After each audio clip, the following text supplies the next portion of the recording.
Okay. Okay, I think we can start now. We are live. Okay. Okay.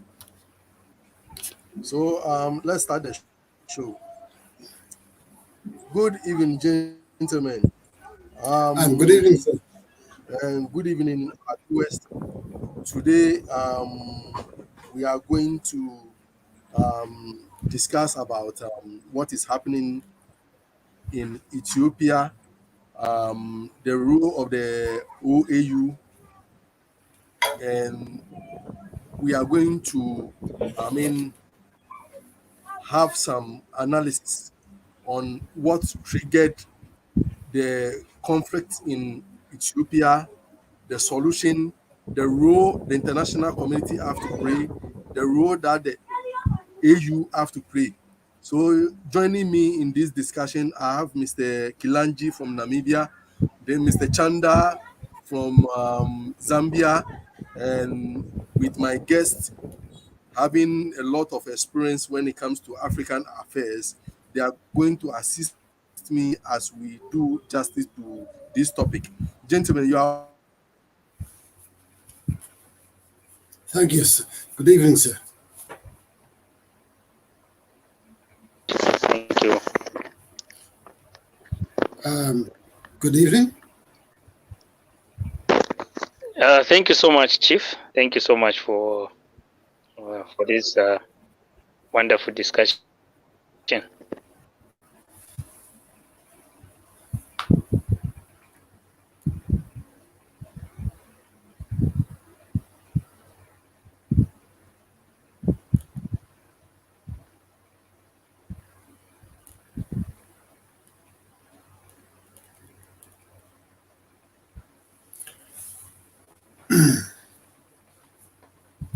I take it. Can you hear me?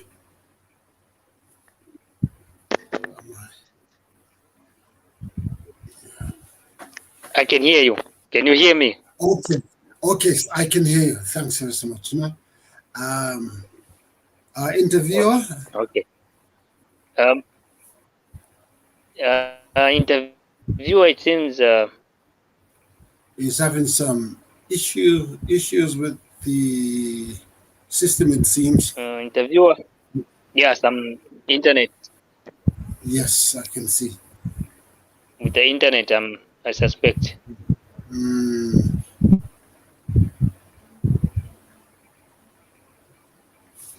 It seems he's gone offline. It's gone off. Yeah, it's what I've noticed.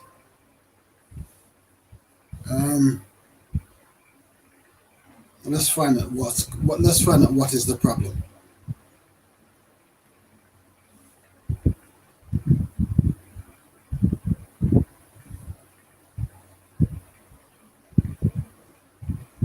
hello, gentlemen. I can hear you.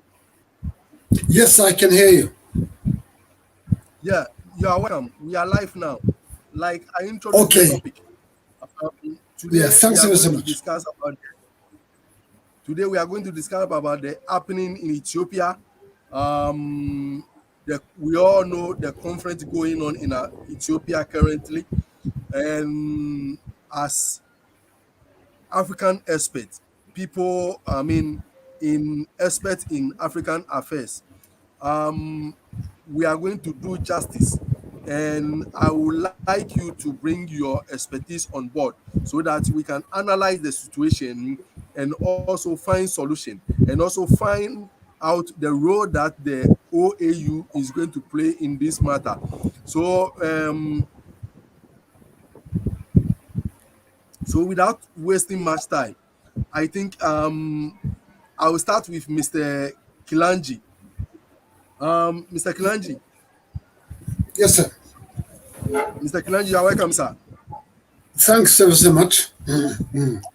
Okay, so the first question goes to you, sir. The first question goes to you, sir. Identify the causes.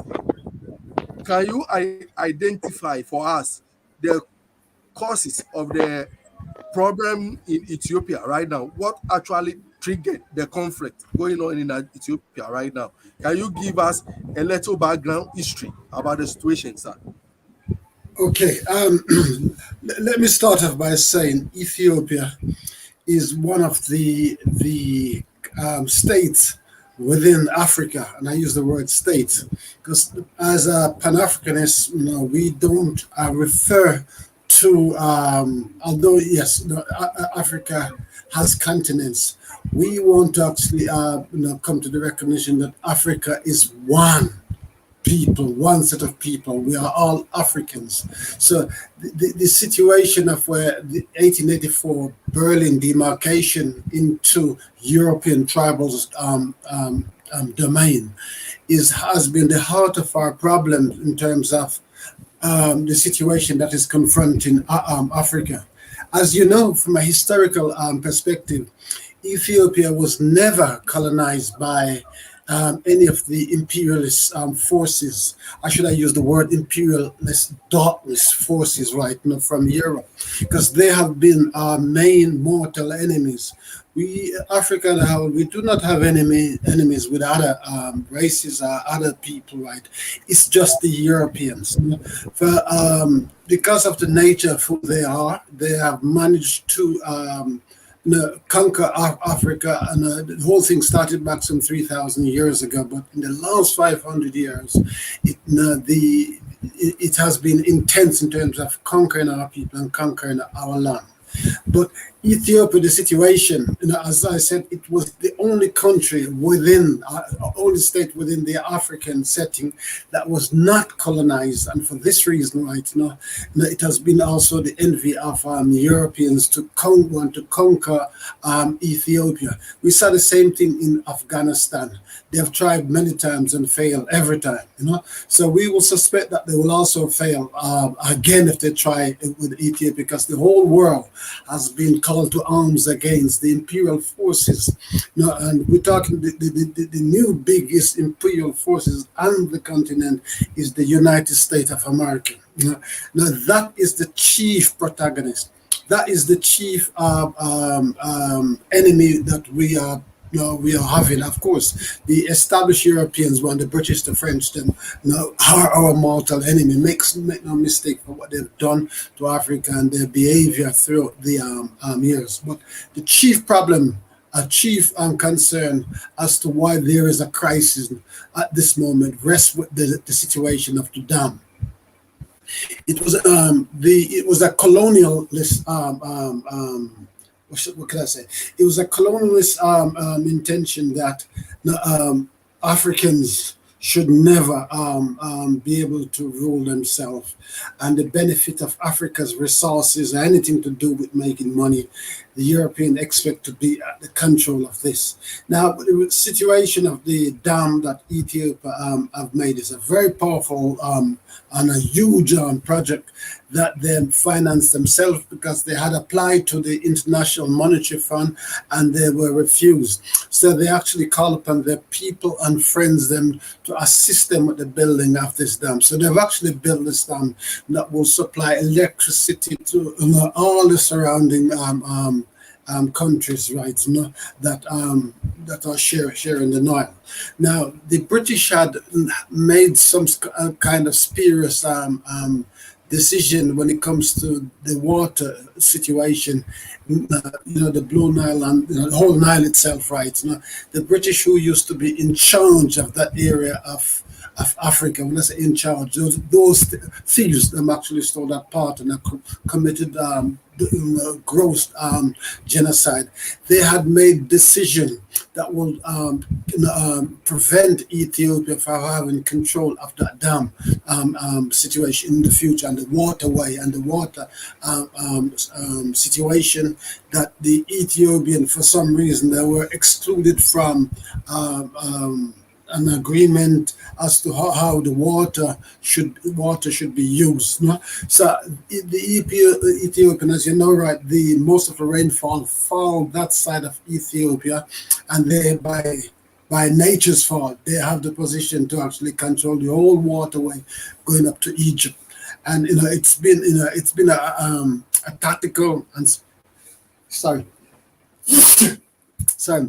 strategic interference to try to control the whole region. Of course, the people, not just in Ethiopia, but the people, black people, we are calling the Black Nation, because now it is now not just a war, an attempt by the United States of America against the interests of our Ethiopian brothers and sisters. The nation, the entire nation, the Black Nation, have been called to arms against the Americans. So now all over the world, we are getting together to support Ethiopian stance, as we did against Mussolini when he attempted to invade Ethiopia in 1930. We see this as a racial threat. We don't see this as a friendly thing. The whole thing has been organized, orchestrated by the US to have regime change. We have had full democratic election in Ethiopia, and of course it did not please the Americans, but who cares a damn about them, right? There's also that Cold War situation between the Americans, the British, the French, and the rest of the European gangster against the Chinese, who have done tremendously well in Africa for themselves, as well as assist us in many respects. Whereas the white people, and I'm using the word white because this is racism we are dealing with, because we are dealing with the heart of racism when we talk about Europeans, because these are a set of barbarians that wherever they go, and it doesn't matter where they go, right? There have to be a trail of death and destruction, and they are insisting that the wealth of Africa belongs to them, and we are telling them in 2021. It does not belong to you. You want to get out of Africa's business and go back to your cave. The Chinese are our friends. If you have issues with the Chinese, that's your business. But we don't have a problem with the Chinese. I think we will work with the Chinese, because the Chinese have helped us to build infrastructures, whereas these guys, and we're just taking and not giving back. All they ever do is create war and wounds and desperation. So to help the Americans and the British, I feel proud of our people that we are standing together, and this whole thing is uniting us, right? Finally, we might end up having the United States of America out of this. So that would be the background as it is at this moment. Okay, thank you, sir. Mr. Chanda, can we have your bite, sir? Okay. Thank you, sir, for giving me this opportunity. Yeah. Before the colonizers invaded Africa, we lived in harmony, with good morals, in peace.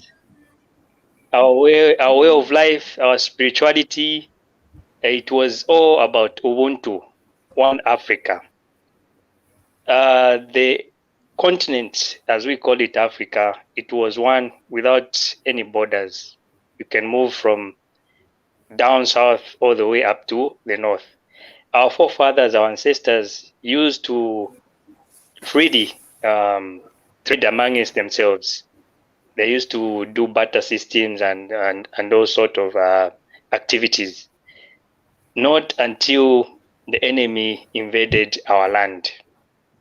So that's where the problem is, and that's where the root cause is. And for us to get rid of this problem, we have to get rid of the root cause. Without getting rid of the root cause, we'll be talking and talking and talking until we continue repeating ourselves. So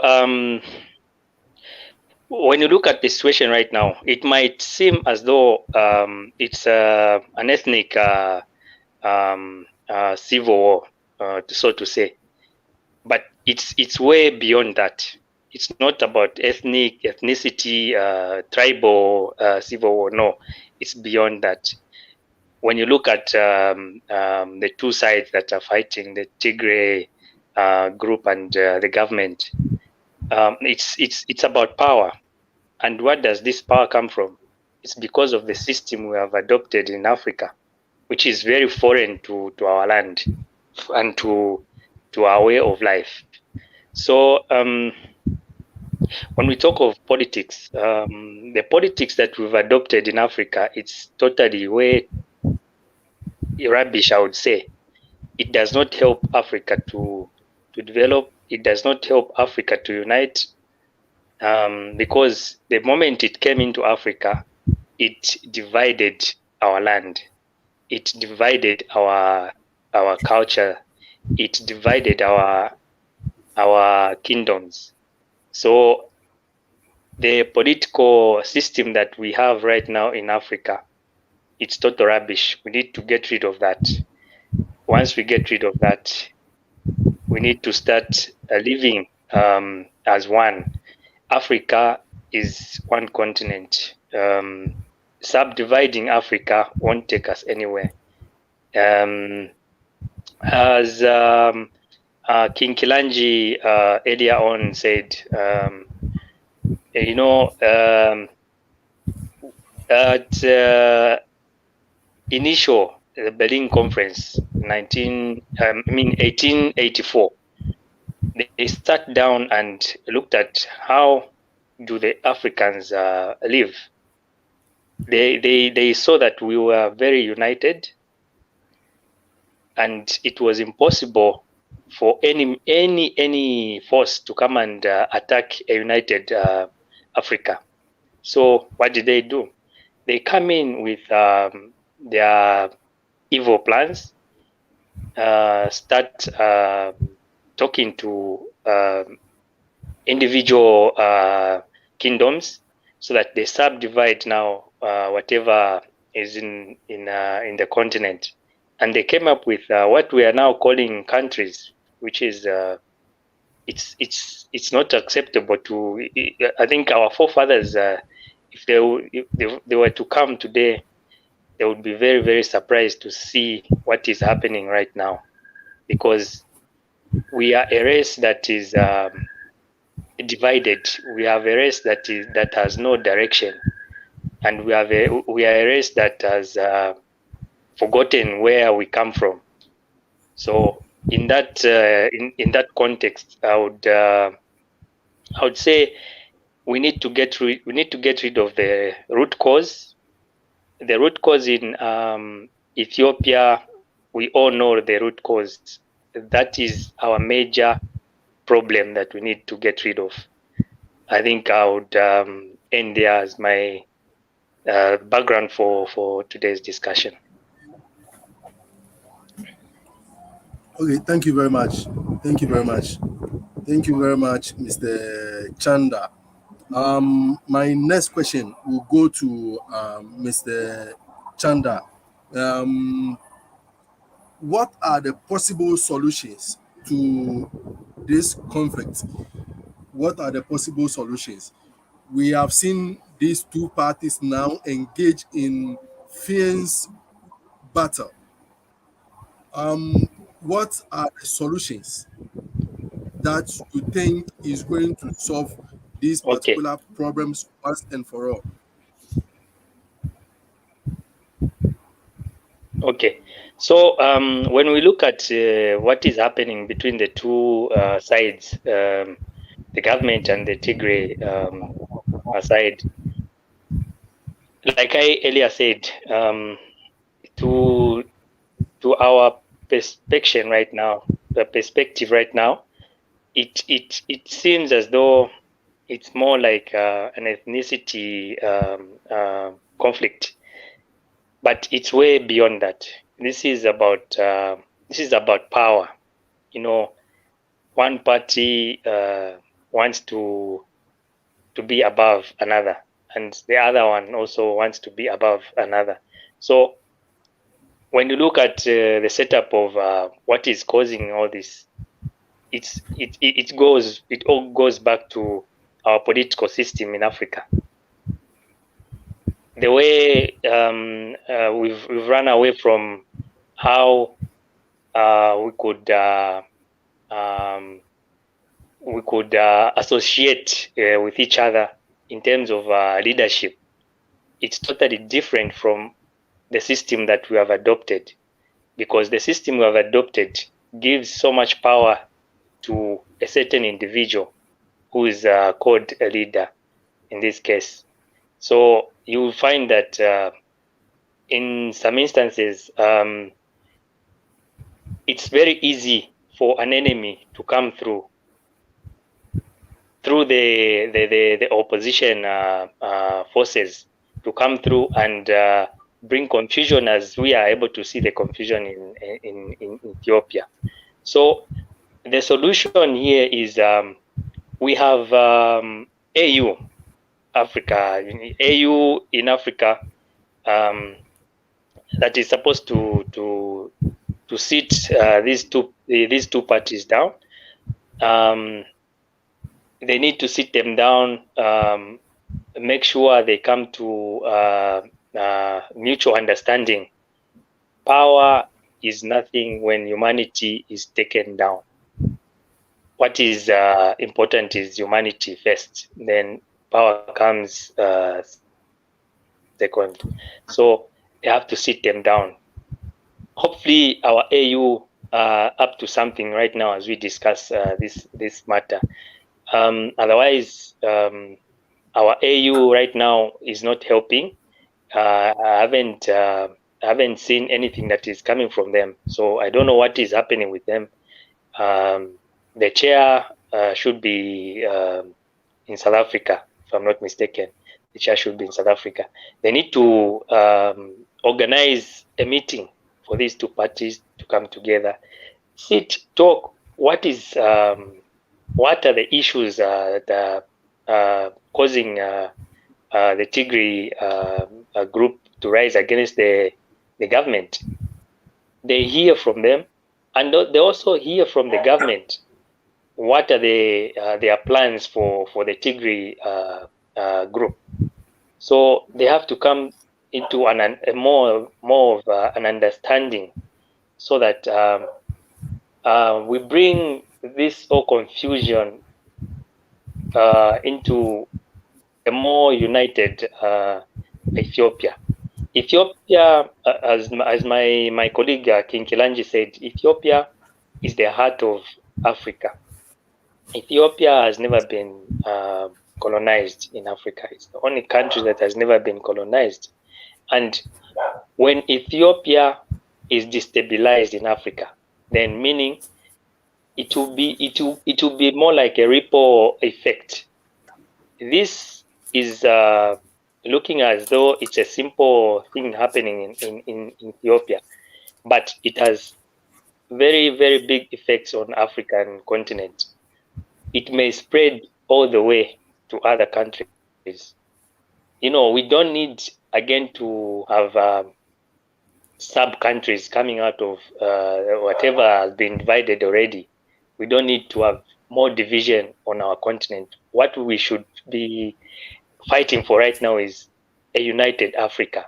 We need to get rid of all these boundaries.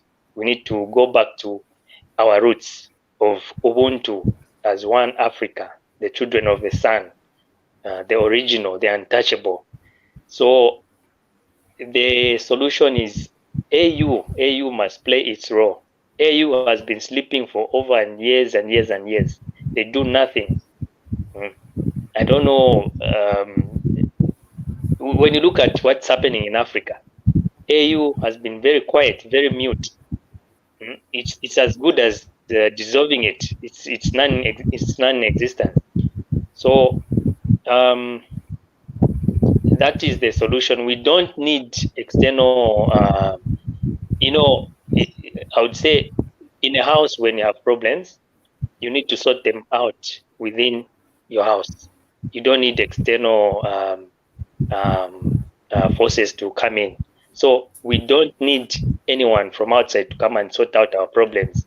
We are the only ones who can sort out our problems, because we know what is coming from inside ourselves. So this problem has to be sorted out by the African leaders, the African brothers and sisters. Yeah. So it's just a way of putting the two parties together, find out the way forward, where we're coming from, the situation we're at right now and where we need to go. Yeah, I would end there. Thank you so much.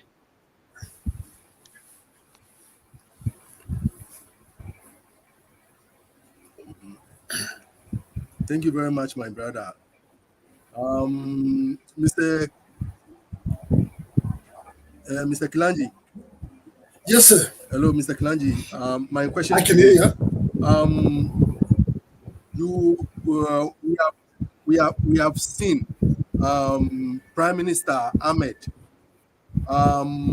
in year 2020 order a military offensive in the region where the conflict is taking place now, that the Tigray region. We have seen that he promised that the conflict is going to end very soon. 1 year on, the fighting is escalating, and it seems like there is not going to be an end to this particular, conflict. What Mr. Chanda has said so far, what do you think should be the solution to this whole problem? Thank you. King have given a comprehensive response to the question. I will only touch a few points. First of all, this situation involving our Tigrayan brothers and sisters and the central government, it's a family affairs. And as our brother rightly informed your good audience, we don't need the assistance of the Americans, the British, or any of those devils. The white men have never solved any of Africa's problems. They have added and created the problems. The creator of this narcissistic behavior, as our brother rightly emphasized, they are the cause of it. They cannot be the ones to solve our problem. As I said, this is about racism. We are dealing with white supremacy. We're dealing with racism to its core. And we want to reemphasize that Africa is the land of the black people. The groups that hello, Chief. Our group. My question to you. In November 2020. Yeah, I'm coming. Yeah, in November 2020. I'm coming to that point. I just want to give some context to. I want just to give some context to what I'm about to say right now. Yes, the situation, as I said, right, the situation cannot be solved whilst the Americans and the Europeans are providing arms and intelligence to the Tigrayan brothers and sisters. They are deliberately funding the flame to destabilize the area. Of course, there are resources. And of course, Ethiopia is a beautiful place. It has, you can see the wonderful construction. It is the world's fastest growing economy, the fastest growing economy in Africa. And they want to destroy it like what they did to Libya. As I said right in the introduction phase, this is galvanizing all of us to come to Ethiopia rescue. The Prime Minister is in his right to send federal troops to defend the territorial interests of Ethiopia. And there's a faction of the Tigrayan people who were in power before, and we saw the chaos that they brought to that country. Mengusi right now, I think he's still in Zimbabwe after he had brought the country into turmoil. The elites then who were running the country was looting the country left, right, and center. Of course, when that kind of situation is in motion, it serves the interests of the imperialists. Those people who want a hand to actually rape Africa who have been raping Africa for the past 500 years. The British, the Americans, the other nasty set of Europeans. That's why I want to emphasize that we don't need any white man to come to us to want to claim that they can solve our problem. They've never solved African problem. They are the creator of our problems. And as I keep on saying, and I will keep on saying right up until my grave, the white man, wherever he goes, he represents the personification of death and destruction.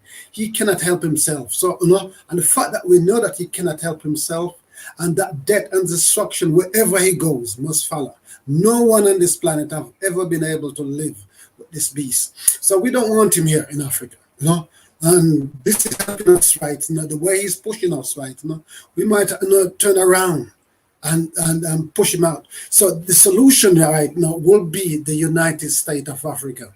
That would be our solution, to have this one continent being run by one president rather than 55 presidents where individually they can use one another to actually destabilize our country and to prevent our growth.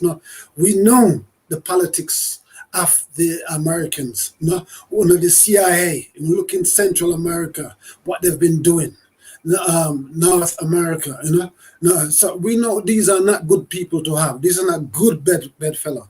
We want to see the back of these guys. These are our mortal enemies. And we need a re-education and reorientation program. Because after a revolution right now, we should have had that reorientation program and re-education.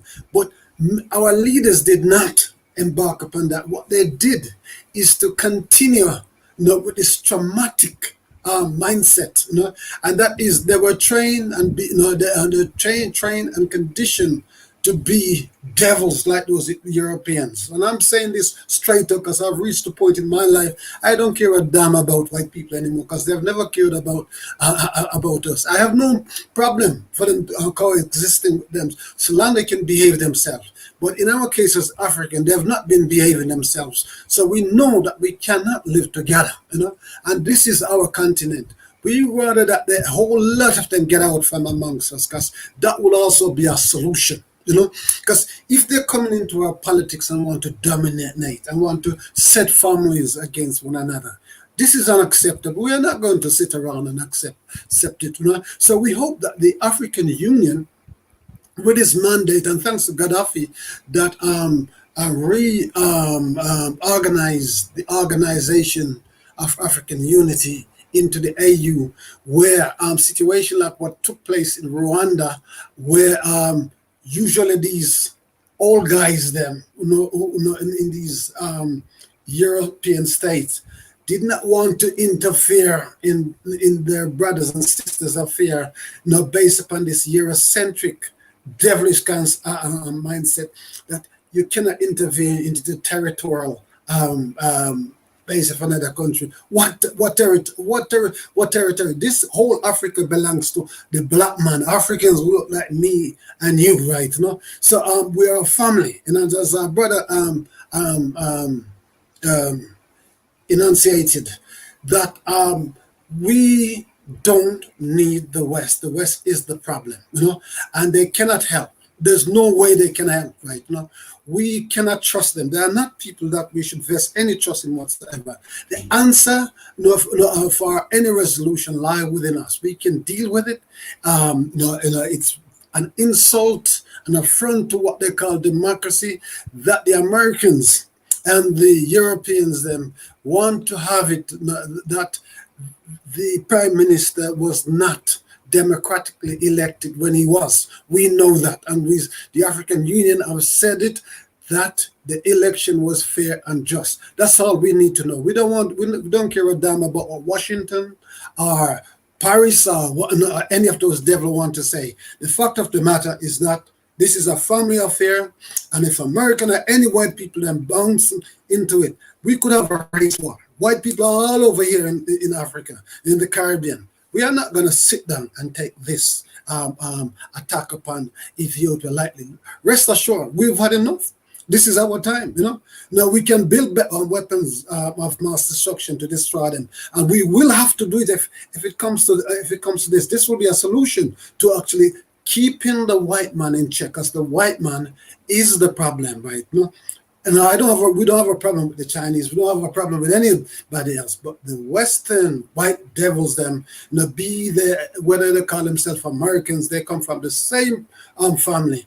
They are our mortal enemy. We have no problem with the Russians. No, Russians have been very good supporters, human beings. Western Europeans are real devils on this planet. And the solution is to remove them from us, because in the United States of America, when a lot of our brothers and sisters are, they're catching hell with these devils. And the police, the state are shooting them, killing them left, right, and center. You know, that is a state of the level of their barbarity. And they want to export this to Africa. No, we are the mother of civilization. We cannot accept the ways and direction of these evil demons from Western Europe, because nothing good has ever come from them. Nothing good is coming from them, and nothing good will ever come from them. So we need to separate. We cannot coexist together. We've had enough of them, and we are building Africa, and they're jealous of what the Prime Minister of Ethiopia is doing, just like they were jealous of Gaddafi, what Gaddafi was doing. We are seeing the same pattern. So this time around, we are far more prepared than when they were attacking Gaddafi. We are now much more informed, and we understand our Tigrayan brothers should meet as a family so that we can discuss our differences, right? We understand, we know where they're coming from. At the end of the day, right, we have to sit down and find some way to actually work with one another, because this continent is all we have. I've traveled extensively throughout the white world, and I can tell you right now, they hate us with such venom, right? We have not done them anything, but the mindset of these devils, right? They cannot change. The only way that we can have peace is to be able to have the sort of nuclear threat that Iran, North Korea, and China, Russia is having, and then they know that if they mess with us, it will be the end of them. That's the language we want them to understand, and that's the solution to deal with these people. Then they can come back in and live with us, right? But for now, I think they should just get the hell out of Africa, man. I've had enough of these guys, and I think this is the general feeling of our brothers and sisters. They must just get out, right? And we will solve our problem. We don't need them here. Whether they came here as settlers or whether they came here as other means, they must just get the hell out of here now, Period, right? We've had enough of them. Hello. Okay, thank you, sir. We will now move to our next item on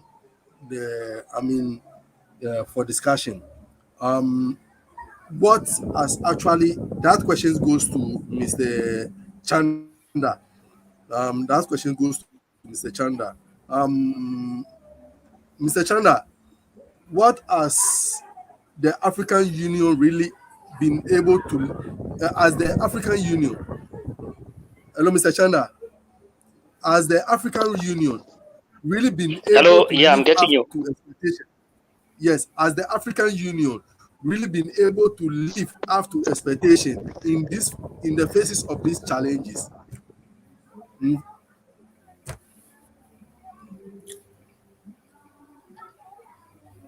Should I repeat the question again? Thank you. That area, I don't know. I've gotten your. I have your. I got your question. Okay. Is the AU live to our expectation, especially in terms of African affairs that matters most? So, like I earlier explained, to say AU at the moment it's more like a sleeping organization. We don't know what they're doing. The only time we hear about AU is when they go for meetings, and those meetings, when they discuss their issues, we don't see any tangible outcomes. So I would say they've totally failed. They've totally failed to be the lead of this continent. If anything, dissolving the AU is the solution, is the way to go. We need conscious people to lead AU. It seems we are sleeping leaders in the AU right now. They don't know what they're doing. They are not concerned about the affairs of the African continent.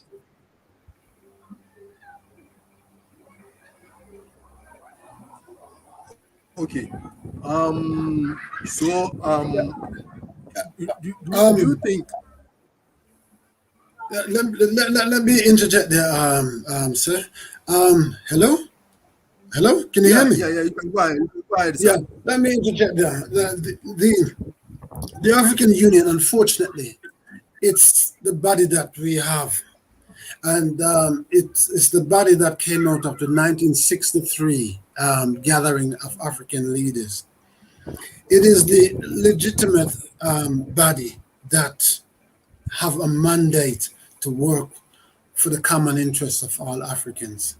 Unfortunately, it has not been doing that. It's run by old men who are basically westernized crooks, liars, thieves, and deceivers.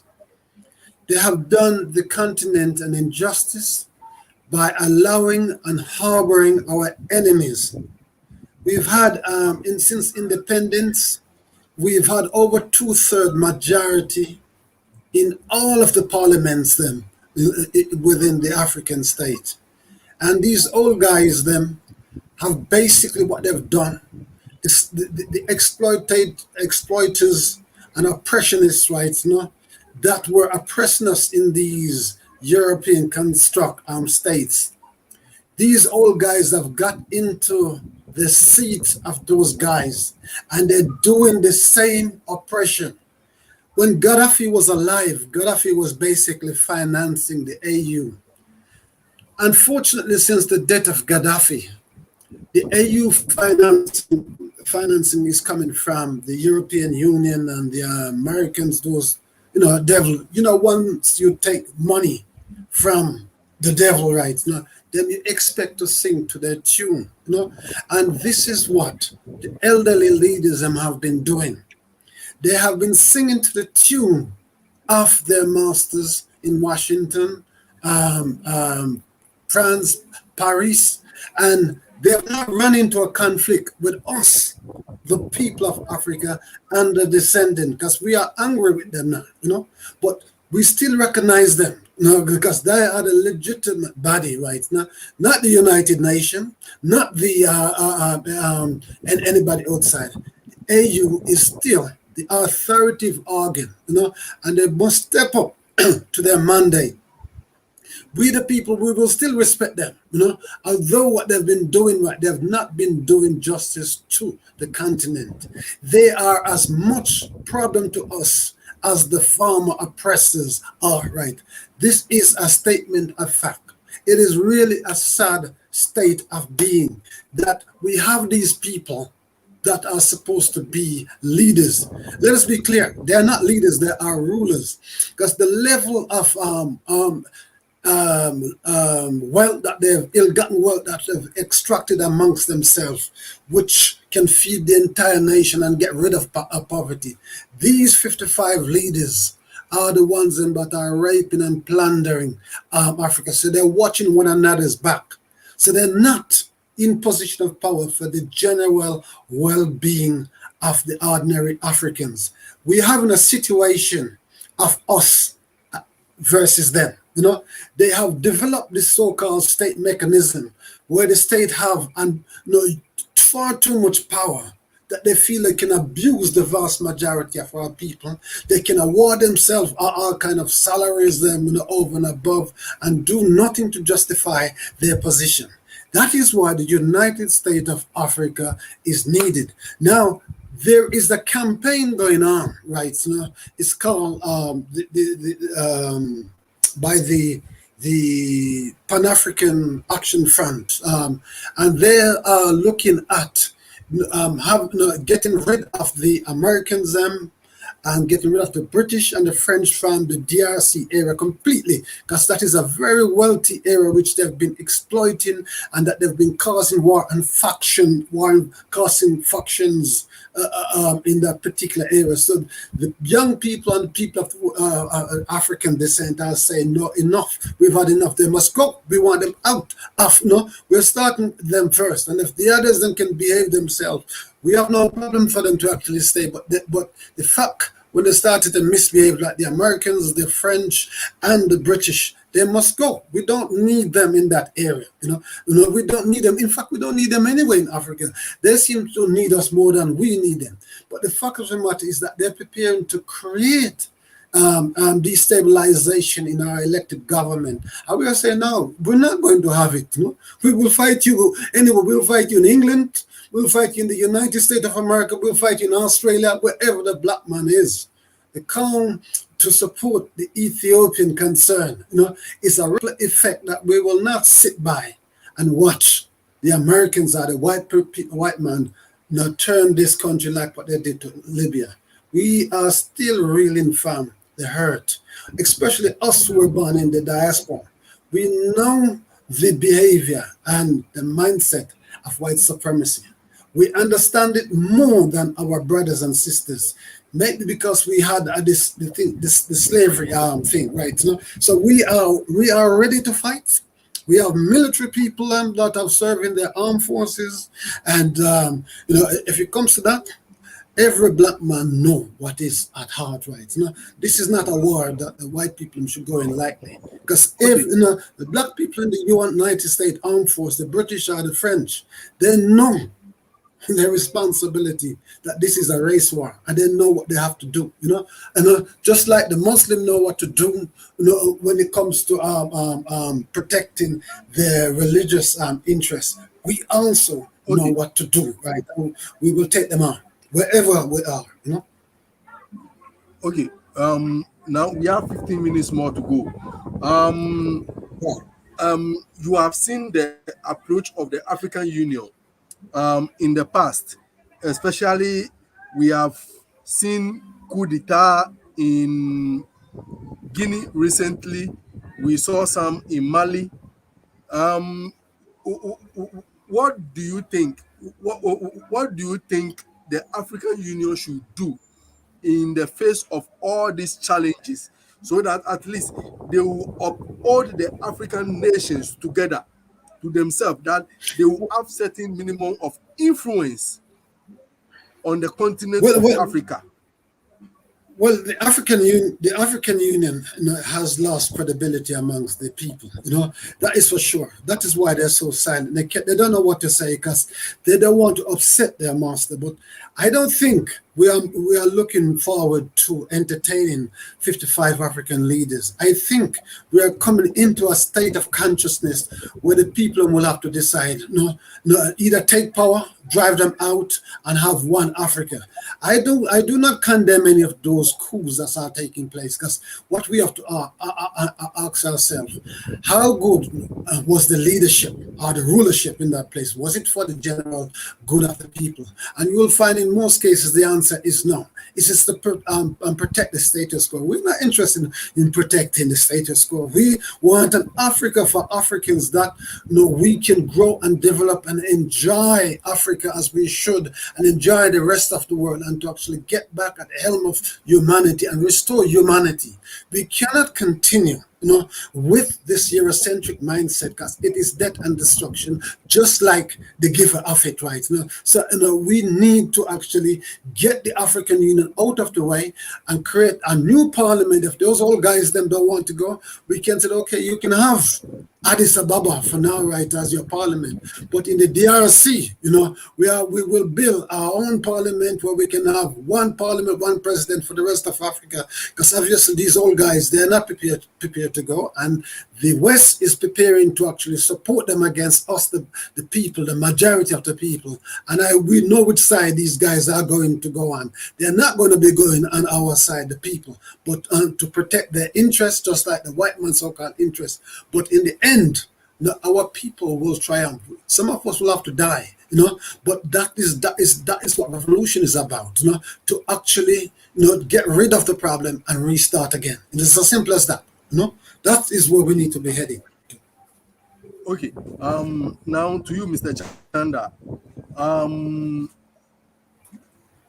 We have seen a lot of coup d'etat happening on the continent of Africa, especially countries like Guinea and Mali. Do you think, what do you think the African Union should do in order to have a grip on the continent of Africa, especially have a certain minimum of control on the countries on the continent of Africa? Say. Okay. That's a very, very good question, Chief. When you look at the coup d'etats that are happening right now, the two that you've mentioned, Mali and Guinea Conakry, I would say, to me, like King Kilanji earlier said, to say, is the coup favoring what the people want in that country, or is it is it not favoring them? So when we look at the setup of a nation, of a country where the coup occurred, we're going to find that a person that we call a president, a person that we call a leader, had no humanity in them. What do I mean? I mean, they were not considering the people. They were not considering the citizens. It goes back to selfishness. The people that are on top are not thinking of the people that are on the bottom, the people that put them in those positions. So you find that there's a group of people who are seeing what's happening in those nations, and they cannot stand to see humanity going on in those areas. And that's how come we see situations like what happened in Guinea and Mali. We cannot even say they did a bad thing. To me, I would say that was those actions are the way to go, because it all shows that AU has failed. You see, and those are the consequences of having an organization which is not carrying out its duties. It's not bringing the people of Africa together. Because right now, as we speak, we need to be speaking of African unity. We need to be speaking of Africa having one currency. We need to be speaking of Africa having one language that everyone can understand. Africa being in trade with each other. You see, so it all shows that Africa AU has failed, and those are the consequences of having a failed organization that is supposed to be spearheading the unity of the African continent. So what happened in Guinea and Mali? It's just I would say the reaction coming from the people, the citizens, to say enough is enough. We're now going to take things in our own hands. There's no one there to control things. When you see a country where citizens are not treated as they're no, I mean they're not being treated as if they belong to such a country. It all goes to a coup d'etat because they want to take things in their own hands. So AU has tremendously failed on that part, and if we are to move forward with our unity in Africa, we need to get rid of the political system that we adopted from the foreign, the Western and Europe. We need to get rid of it completely. We need to have our African political way of doing things in terms of governing and looking at how we get together as Africans. So, Chief, at the moment, I would say what happened in Guinea and Mali is a good thing. I wouldn't say it's a bad thing because look at what has happened right now in where we say there's democracy. What is happening in Congo? Congo, there's war which is never ending. But we were talking of a country which is hello, Chief. Okay, let me quickly ask you this question. As the approach of the African Union in previous similar circumstances help in the matter of what is happening in Ethiopia right now? Has it helped?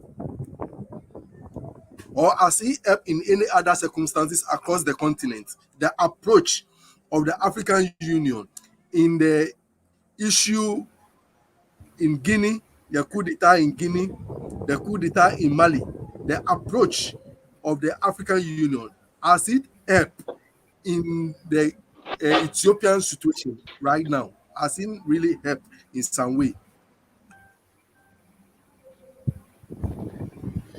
Well, if I may, Chief. Okay, go on, King Kilanch. Yeah, if I may interject now, I would say the AU have not helped right now. One of the problems with the AU, it has grown to be out of touch with the vast majority of our people. It's not about looking after the general concern of African people. They have told us by re-electing this guy called Faki, right? After he did 5 or 10 years stint, they have what you call it, brought him back. Now he's one of the part of the old guard, part of the problem, and under his leadership, we have not seen Africa develop. We've seen Africa going back into crisis. After Madam Zuma did so much of a great work, then this guy took over, and it's been a disaster ever since, right? And he's not a solution. It was a bad ploy to actually have him as the head of the AU. Of course, this is the old guys' them choice. They had the choice to actually get Dr. Africana, Pierre Lumumba, Joshua Mapunga, those people who could make a positive difference to Africa, but they chose not to, because of the interest of white supremacy and their own personal interest over ours. That is why no one is seriously taking the African Union seriously, right? They have lost credibility. But at the same time, we have to recognize, when it suits us, that they are the legitimate body that was established by Africans and descendants in 1963, so we will respect them on that basis. But in terms of anything right now, it's very difficult. When I look at Obasanjo as their representative going to Ethiopia to strike a balance between the Tigrayans and the government, it was such an embarrassing. So this is an old man who is akin to pleasing the white man, the West, right? You know, so I don't see how he can be the answer to resolve that problem. So no, the AU is out of touch. Either it's closed down. I think it's the best thing, and we open a new parliament, in the DRC, that will be a Pan-Africanist parliament to deal with the Pan-African situation and to bring in the United States of Africa, which will resolve all of our problems, get rid of the tribalism, it will get rid of the corruption, it will get rid of the nepotism, because the chance of people being elected from Egypt to South Africa, it can be any of those guys who are in the union. So to have a country which is dominated by one tribe and then that tribe looting everything. I mean, here where I'm in this country, we have seen where, unfortunately, one tribe here, right, is running this country, and we have a situation called the fish rat, and the billions that has been stolen from the state, right, because one tribe is, dominate everything, right, is a problem. So I think the United States of Africa will resolve all that problem of tribalism. It will stop the exploitation and oppression by having one government, one civil service, one armed force, right? Now, and I don't think we'll be having this kind of coup d'etat, right? Not that's taking place. It's not, and the Americans, and the British, those guys, will not be able to just come in as they like us. People like myself, if I'm elected or put in position, will be hunting for those spies, to actually bring them to justice, where they will be charged under Treason Act and given a fair trial, like what's happening in China, given a fair trial and have them executed, within after a month, right? They'll get rid of the problem, then we don't have to look after those people. And if there will be a good example to the Americans, the British, we will not tolerate any form of destabilization in Africa anymore. We are ready, we are ready for the next phase. We might have to go through a revolution, but I think we need to start to gear up ourselves. Either it's for the people, or is it going to be for the presidents and the farmer oppressors? But I think the whole thing depends on how the situation is played out in Ethiopia now, because now we have been galvanized. We have been called to arm against imperialism right now. So we are coming back to pre-1957, where the first country to be decolonized was Sudan, then followed by Ghana. We are going back into that warring mode right now, but we are not going to allow the white man to come in and dominate. We are saying, get out, we are, that campaign by the Pan-African Action Front is saying that the Americans, the French and the British must get out of that region immediately. That is something that we are looking for the African Union to actually join for us, but we're not going to get any help from them. So the people will have to be the one that decide the fate there. Okay. Thank you, Mr. Chanda. Yeah. What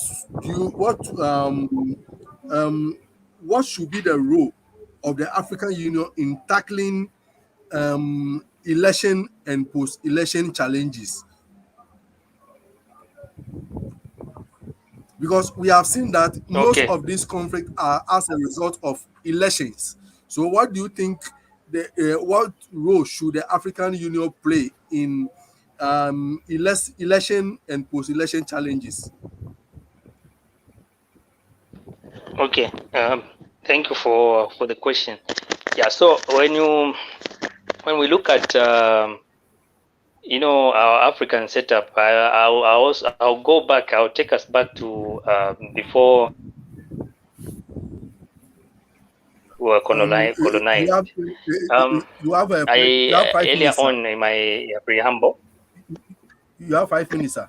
Okay, so in my preamble, I mentioned to say we lived in harmony with good morals. We had our spirituality and all.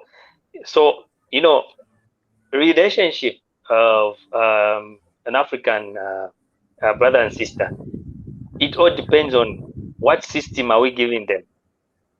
You know, the problem, the root cause of everything is coming from the system that we adopted in Africa.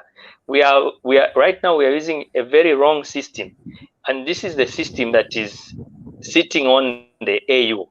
The AU are sitting on this same system, and it trickles down to the countries. So first of all, we need to get rid of this system which is not working for Africa. We need to find a system that will work for Africa. Africa has to be united, and it has to start from the people that are leading us. We need to have conscious people. We need to have conscious leaders that are leading us. We don't want sleeping leaders to be on top of Africa. Yeah? So the relations of any nation, it has to start from the top. The top has to be more of a concrete relation with the roots of Africa. We talk of having our own system that works for Africa. If we don't have our own system that works for Africa, then we will have all the conflicts. We can talk and talk and talk. As long as we're using foreign systems, we are going to have divisions. So unity will come whenever the moment we're going to start using our own African system that works. And this can only be done by our own fellow Africans. So leadership, we need to have leadership that is conscious, leadership that is serving there to save the people and not for their selfish interests. So yeah, that's I think that's all I can share for now.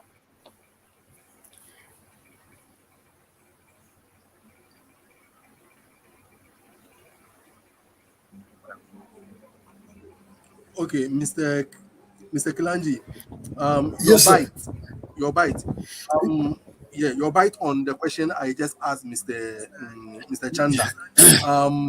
What role do you think the African Union should play in post-election and post-election challenges? Well, I think the role that they can play at this moment, which is the only thing that they're capable of doing, is to have them as You have 5 election. minutes. You have 5 minutes. Yeah, is to have them as election observers, right? You know, for them to check and make sure that the election are fair and just. I don't see them able to actually play any other strategic role because they've failed.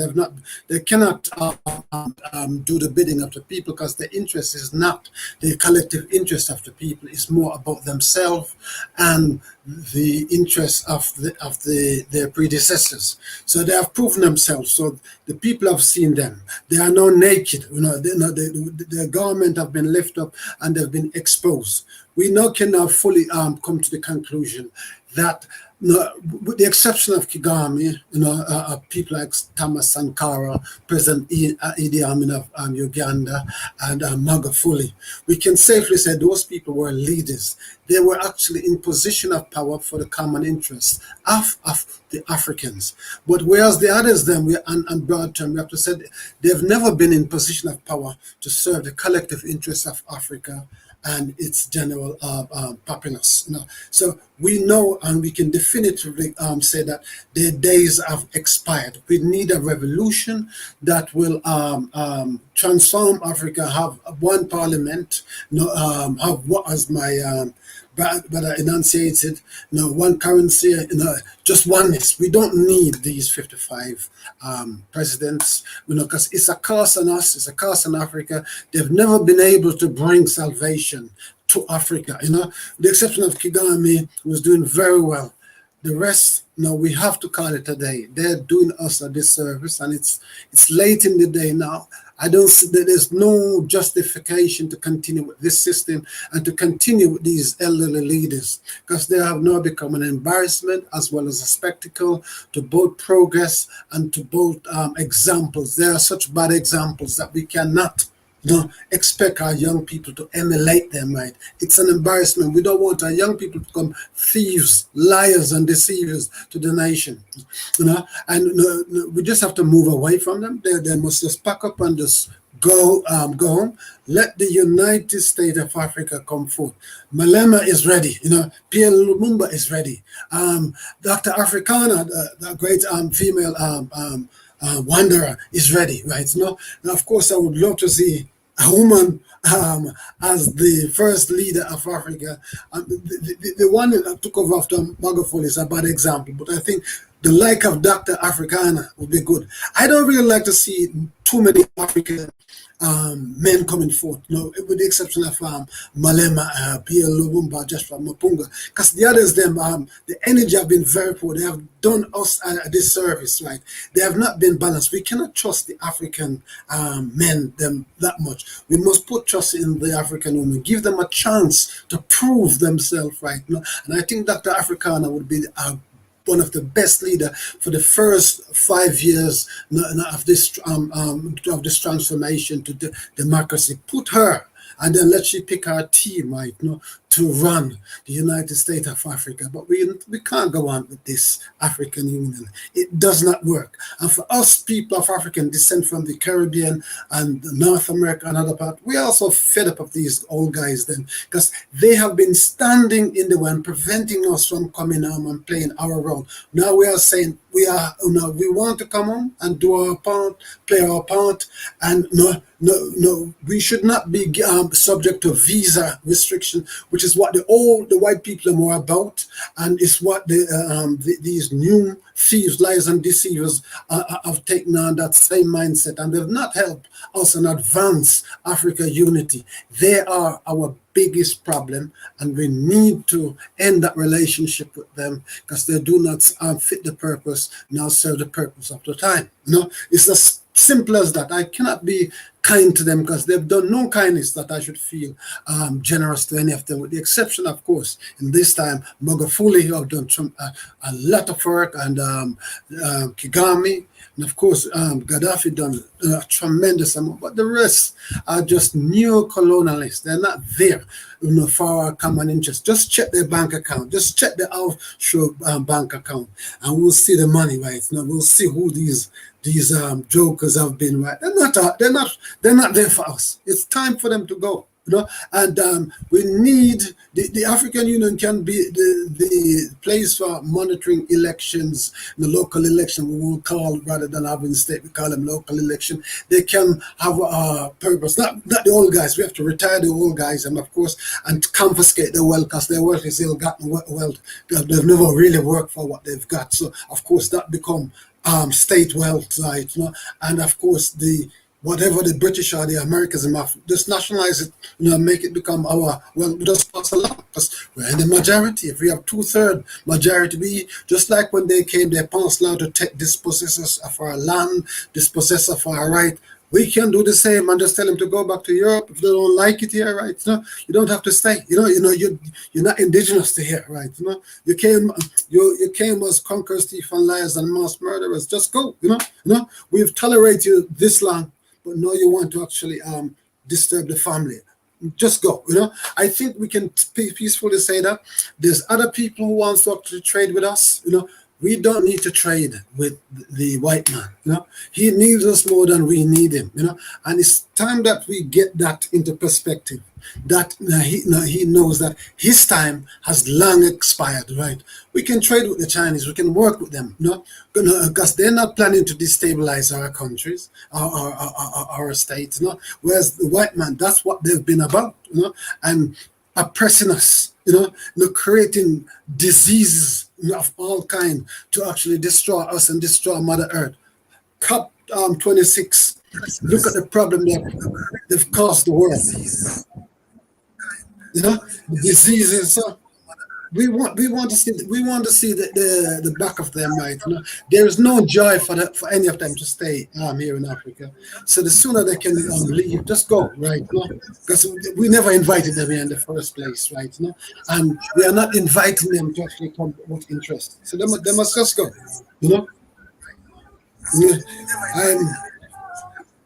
Thanks. I just land there. Okay. Chief, Okay. Thank you very much. thank you, sir. Thank you very much. Now we are coming to the end of the show.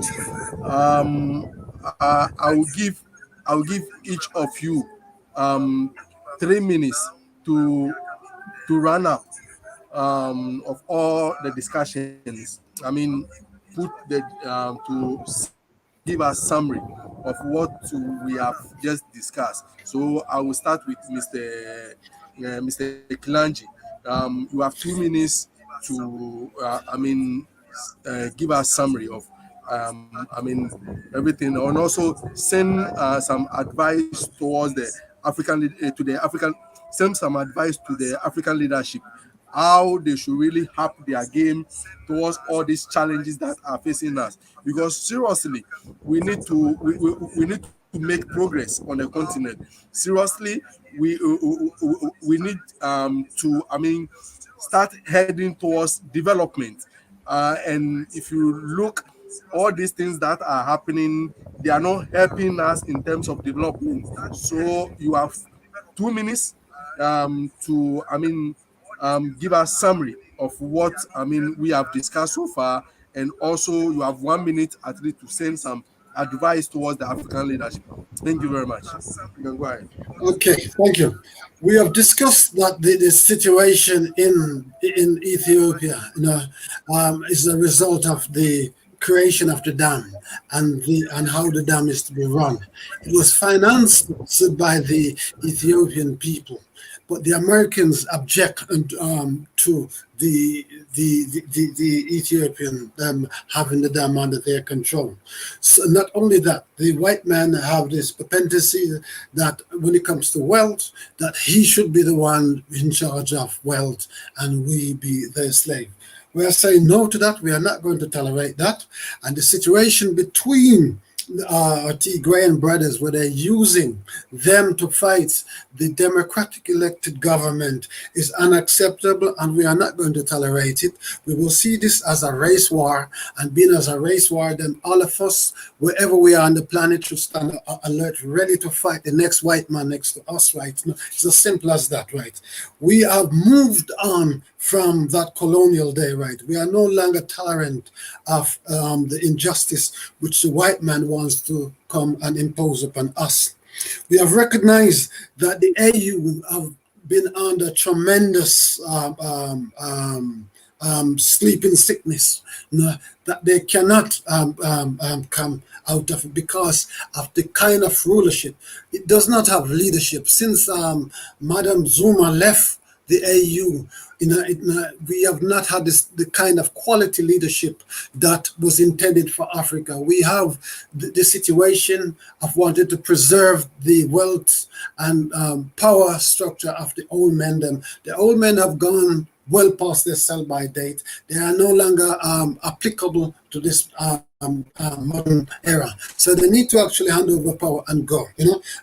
They need to actually, the state need to surrender the power to the Pan-Africanist Parliament that we are expecting to come on board soon to assume its authority, because that era of them controlling and selling out Africa must come to an end, and the people have to decide, not the servants, them who's supposed to be serving us. Instead, they want to be our master. The solution is for the United States of Africa that will look after our common interests and protect our territorial integrity, as well as to readdress the wealth situation, to redistribute our wealth and resources. It can no longer be in the hands of the predators that have been reaping and raping and plundering the resources and wealth of Africa. We've had enough as a people, and we're saying to hell with that, right? No, we're not going to tolerate this anymore.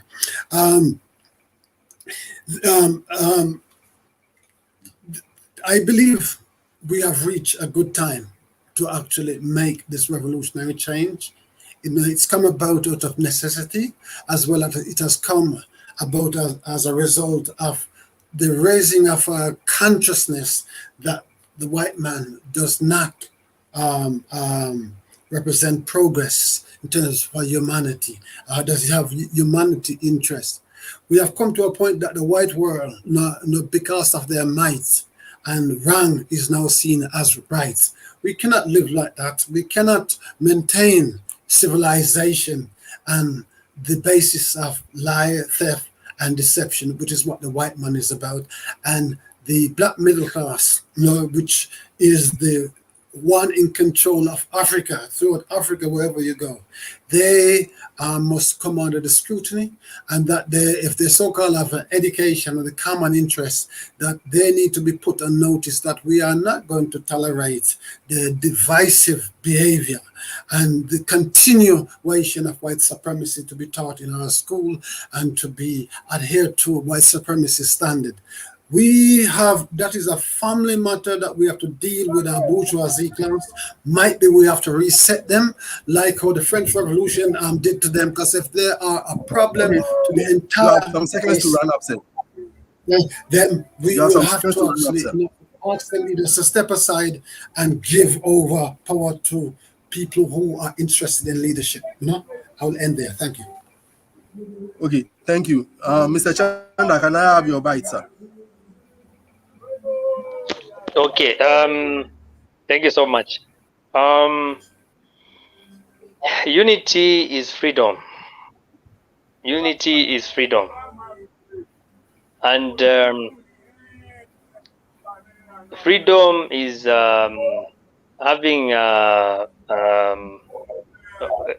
one having run their own affairs on their own term. And this is what we are lacking in Africa. What is happening in Africa right now is whatever we are doing, we are looking up to someone. Someone has to come and be there to make us live as human beings, which is very, very wrong. So one thing is unity will bring us freedom, and this freedom, for us to enjoy this freedom, we have terms. So without those things, then we are in total destruction and we have no direction. Right now, Africa is moving in reverse mode. We are in a reverse mode.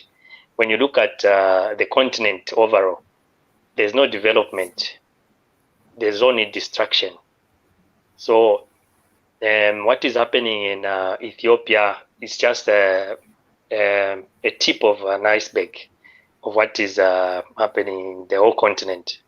So it's an indicator for those who are in leadership, the people that we call presidents and those who are heading the AU. It's an indicator to say the leadership that is there has failed. They need to start looking at issues and sort out the issues according to the African problems. We are not supposed to be babies. We are not supposed to be babysat. We need to sort out our own problems. When we talk of what is happening right now, this is the era of awakening, and this era cannot be stopped. The youths in Africa are awakening, and no one will stop this evolution that has come up. It's the nature which is vibrating at the same energy as the African youths right now. Most of our African old people have failed us. I can't even lie. They've failed us. One, they're too selfish. They don't care about the future of Africa. They care about their foreign bank accounts, enriching the foreign countries. Because what happens when they open foreign accounts, it means the money is sitting in the foreign countries and not in Africa. So you see how we are operating in reverse mode. And this kind of, this crop of leaders we need to get rid of. And as King Kilanji stated, we need one leader. Dr. Rikana, I also support. I second. She can be a very good leader for the first 5 years. So overall, what we need in Africa is unity. We need to have one president, one currency, one language, and we need to start sorting out our own issues away with the Western, away with the Europeans, away with the Asians. They can come and work with us on mutual understanding, whereby our resources are being taken care of by ourselves, and we trade on mutual understanding. Yeah. So I'll end there for tonight. Thank you so much for the time. Okay. Thank you, gentlemen, for coming. For what we have seen now is that Africa is at war again with itself. We have seen the war in Libya. We have seen the